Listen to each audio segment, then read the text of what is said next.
Peluang The Fed untuk akan menaikkan lagi suku bunga acuan di bulan September ini seperti apa?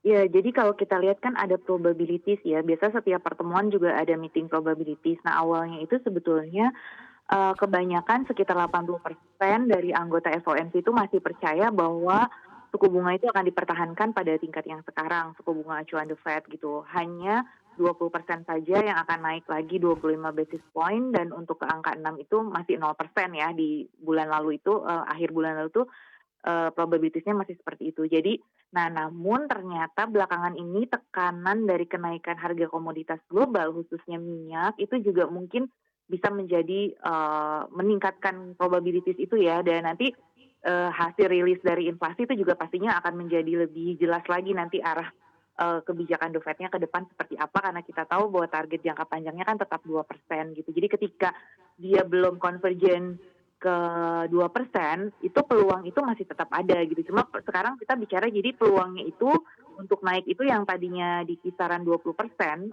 peluangnya itu bisa semakin tinggi apabila inflasi US-nya itu, kembali meningkat dari angka 3,2 yang terakhir kemarin gitu. Seandainya misalkan itu naik dari 3,2, ya peluang untuk menaikkan itu lebih tinggi lagi dari 20% seperti itu. Baik, kalau menurut ramalan inflasi Amerika Serikat ini bisa mencapai 3,6 dari tadinya 3,2 begitu. Apakah Ibu setuju akan menyentuh 3,6% di malam nanti?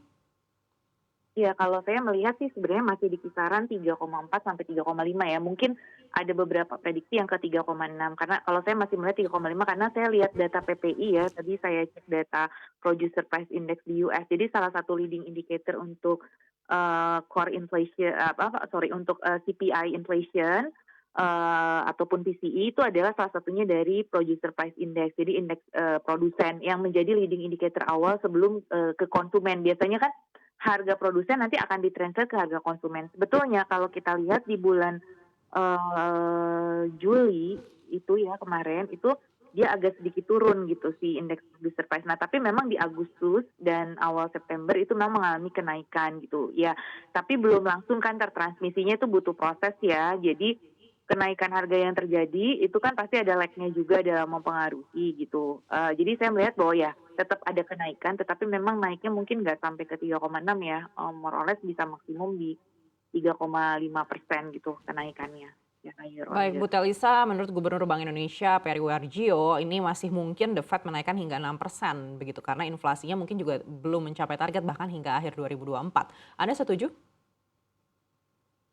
Ya, setuju dalam arti bahwa memang karena tekanan harga ini cukup, ini ya, terutama dampak perubahan iklim sih Mbak yang harus kita waspadai. Jadi, karena apa? Karena kita lihat, formula The Fed itu saat ini, itu lebih, menekankan kepada suku bunga untuk menghandle inflasi. Walaupun inflasinya itu dari sisi supply, tapi sepertinya The Fed sangat percaya bahwa suku bunga itu bisa menekan inflasi, walaupun penyebab inflasinya sebetulnya bukan dari sisi permintaan ya, lebih banyak ke sisi penawaran gitu. Jadi karena melihat pola bahwa The Fed itu tidak terlalu care mana dari karena kan kalau Indonesia beda ya, kalau kita itu akan menaikkan bunga bila tekanan inflasinya banyak dari sisi permintaan, sehingga untuk menekan permintaan bunga kita naikkan.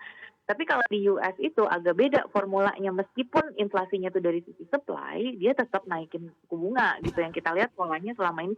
Jadi ketika kita melihat bahwa tekanan kepada inflasi supply side itu kemungkinan meningkat baik di global maupun di Amerika, nah kemungkinan naikin itu jadi ada begitu sih. Jadi ada banget itu peluang untuk, menaikkan kita melihat karena ya itu tadi The Fed itu formulanya kita lihat nggak terlalu peduli mau supply mau demand ya dia ada naikin suku bunga seperti itu.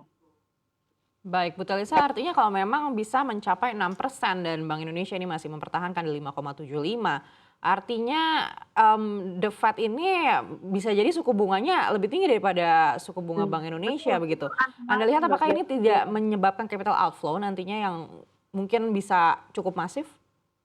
Ya, jadi memang ini suatu dalam sejarah, Mbak. Sesuatu hal yang, waktu itu juga waktu kita meeting sama Gubernur BI pernah ya ekonom-ekonom diundang, kita discuss gitu sama beliau juga ya, Mbak, pimpinan-pimpinan juga. Nah itu, bahwa, kemungkinan itu ada anomali yang mungkin terjadi ya. Jadi, apa tuh namanya, anomali di mana ternyata dalam sejarah suku bunga negara berkembang itu bisa di bawah suku bunga The Fed yang merupakan risk free rate ya. Jadi Itu terjadi karena apa? Karena itu tadi rumus yang digunakan berbeda, terus kemudian pengendalian inflasinya itu kan dulu tuh teorinya biasanya inflasi di negara maju itu lebih rendah daripada inflasi negara berkembang. Tapi sekarang kita lihat bisa jadi kita jadi lebih rendah gitu loh inflasinya gitu. Nah, itu yang memang, dalam sejarah ya. Nah, apakah akan terjadi capital outflow atau tidak, itu sebenarnya tergantung kepada beberapa hal. Jadi sebetulnya benar capital flows itu kan fungsi dari interest rate diferensial. Ada 2 macam interest rate diferensial,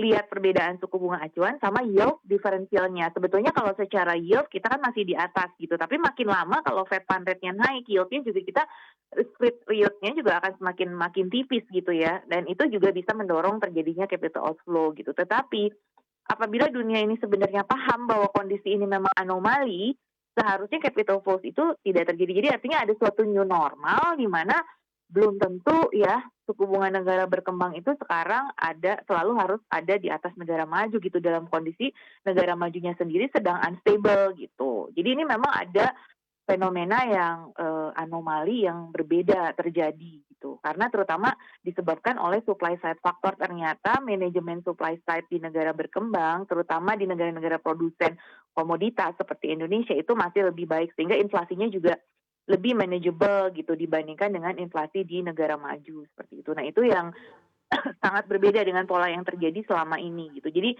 peluang capital flow keluar itu ada, tapi kan pemerintah juga Bank Indonesia saya rasa sudah sangat cukup sigap ya dalam menyiapkan berbagai instrumen. Seperti kemarin kan ada SRBI ya, pastinya dibahas juga ya, sekuritas rupiah Bank Indonesia kita udah untuk mengantisipasi menahan laju capital flow sama dengan DHE juga memperkuat kebijakan DHE itu juga untuk menjaga kecukupan devisa kita gitu untuk melawan tekanan dari capital outflow ini gitu dan kita menjaga narasi pertumbuhan ekonomi kita once kita masih menjaga narasi pertumbuhan ekonomi itu juga diharapkan bisa mengurangi tekanan kepada capital outflow.